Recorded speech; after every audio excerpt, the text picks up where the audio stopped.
Turkey's presidential election is headed to a runoff on May 28th. Our own Sarah Williamson has the latest on this, and everybody's watching this around the world. They are such a huge military power, so many dynamics in NATO and elsewhere. Take it away, Sarah. The world is watching. The world is watching, and it's for a good reason, because they, as you mentioned, they have a really big impact on the global stage. But they're heading back to the polls on the 28th for a presidential runoff after both candidates, incumbent President Recep Tayyip Erdogan and his challenger Kemal Kılıçdaroğlu, both really failed to reach that majority. Erdogan receiving 49.5% of the vote, and Kılıçdaroğlu, his six-party opposition alliance, receiving 44.9% of the support. The runoff largely being seen as a referendum on Erdogan's two-decade autocratic rule. Now, Erdogan's Islamist-rooted AK party, it emerged as the largest party, with focusing on Turkey's economy, security, and domestic and international affairs. The main opposition offering voters an inclusive platform and promises a domestic reset, including a return to the parliamentary system of government and independence for a judiciary that critics say Erdogan has used to crack down on dissent. However, Kılıçdaroğlu's rhetoric has taken a hawkish turn since the elections, as he reaches out to nationalist voters in his bid to overtake Erdogan, vowing to send back 10 million refugees. Now, this vote will decide not only who leads Turkey, a NATO member of 85 million, but also how it is governed, where its economy is headed, and amid this deep cost and living crisis that they're facing, and how it's going to shape the foreign policy. Now, under Erdogan, Turkey flexing military power in the Middle East and beyond, forging closer ties with Russia whilst fracturing its relationships with the European Union and the United States. Now, Turkey has been a major broker in the peace talks between Ukraine and Russia, and his 20-year standing on the world stage has been very prominent. So it is going to be a huge shake-up to Turkey and globally if Kılıçdaroğlu can defeat President Erdogan, although history does show that that is very hard to do in Turkey. Rita?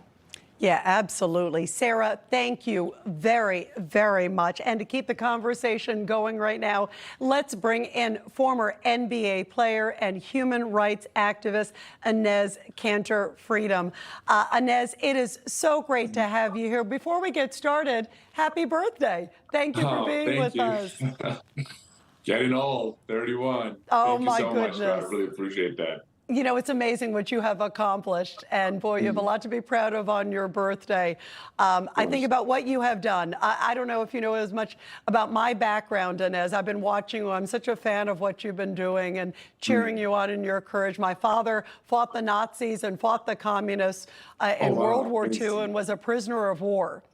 And when I see what you've done, where did you get the courage to fight and get this message, especially as we're watching what's happening in Turkey now?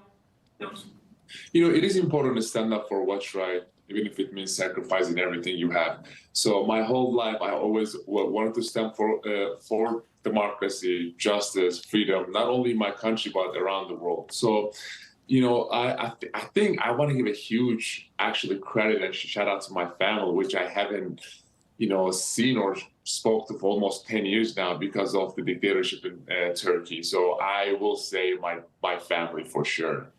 Absolutely. And I know that they are, I'm sure, extremely proud of you. How pivotal is this election? By the way, I've been over to Turkey. I love Turkey. One of my favorite days in the world. Yes. I was in Cappadocia, and I've been in Istanbul. I've been all over. I adore the country. The people are wonderful. How important is it what's happening right now? Explain to folks, especially in America, why this right now, upcoming, just a week away, could be pivotal, not just for Turkey, but for the world. Right. Just like you said, I think this is literally the biggest and the most important election in 2023. Turkey plays a very important role in the Middle East and Europe. And it actually could have been a bridge of East and West, Islam and West, but just because of Erdogan's policy, it's impossible. Turkey, whenever I talk about Turkey, people sometimes think that I'm against my country. People are wrong. I love my country. I love my flag. I love my people. The reason I'm so outspoken is because of that, But right now, people are suffering over there. Turkey is the #1 country in the world that put most journalists in jail. And when you look at the numbers and stuff, right now there is no freedom of speech, religion, expression, and economy is going down. The first election, that Turkey had on May 14th, it was, there are so many reports and actually so many evidence and videos out there. It's saying that Erdogan cheated and stole it. But right now, the second one is coming up literally in 1 week. We got to do whatever we can to just get him out of his seat, because Turkey, like I said again, plays a very important role, and it is a NATO ally, so we have to keep it that way. Yeah, and by the way, the second strongest military in NATO. It is so pivotal. It's amazing. In the middle of what's going on in Turkey, they've got a 50% inflation. We also know they're in huge, obviously, economic turmoil. And yet, as you point out, Erdogan was leading in the first round, and right now in the polls, he's leading. Are these genuine polls, do you think, that we're seeing now for the runoff? It's very easy to just understand that Erdogan is blocking the international observers. The reason is that so he can cheat and steal however he wants. I mean, if you look at all the opposition leaders' Twitter and all the the people who are actually talking about this election, and everybody knows that Erdogan is going to cheat and he's going to steal, which is he's already done it in first time, and they got caught.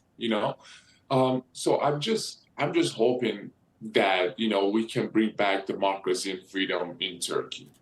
Where do you think it will go on the 28th? What's your gut telling you? Because, you know the ground, you know the people, you know that there are many of them fighting desperately for freedom. Where do you think it's headed? You know what? Even when I had a conversation with some of the lawmakers in D.C. and even around the world, they said if there is free and fair election, Erdogan is going to lose it. Because 7 parties literally came together and said, enough is enough. We don't want someone who's so close to Putin in office. I keep saying that over and over again, and I want to say it again. Erdogan is the Trojan horse for Putin in NATO, So, and everybody knows that.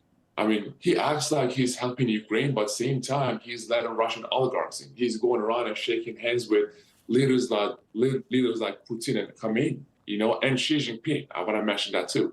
But if there's free and fair election, he's going to lose it. But I don't believe, no one believes actually there is going to be a free election. Which is, wow, what a shame that they can't have a sense of fairness and integrity in the system. Inez, I have to ask you, what is ahead for you? Are you thinking of running for a political office? Because, boy, have you been gutsy. And I know you care so much about this country, too. I wish I could say it's basketball. Unfortunately, I don't think it's going to be basketball, because when you talk about some of the things that are happening, and with NBA, a company like that, organization like that only talks about the problems that are happening in America, but when it comes to anywhere in the world, they're very silenced, because they know that it's going to hit their pocket especially if they say anything about China. But I think for me, next is maybe a political career, because so many of my friends are saying that, like, hey, what are you waiting for? Bring your voice to D.C. and talk about all the human rights violation around the world, and make America better. So it will look like, when the time is right, maybe a place in D.C. Well, you have my vote. That is terrific. And will you do me one favor? It's your birthday. Will you go out and celebrate the rest of today? I got you. Thank you so much. Thank you so much. Sure. Great to have you here, Inez. Thank you very, very much. Thank you. And everybody, we've got now some breaking news to bring you this morning coming in. French President Emmanuel Macron meeting with Ukrainian President Zelensky on the sidelines of the G20 G7 summit. Zelensky arriving at the meeting in Japan a day after speaking at the Arab summit in Saudi Arabia. Zelensky looking to speak with the most powerful world leaders as even more pressure is being put on Russia 15 months into its war on Ukraine. President Biden also there in Japan, leaving a day early to deal with the looming debt ceiling. Stay with Newsmax for the very latest on the G7 summit and all of these developments. Wow.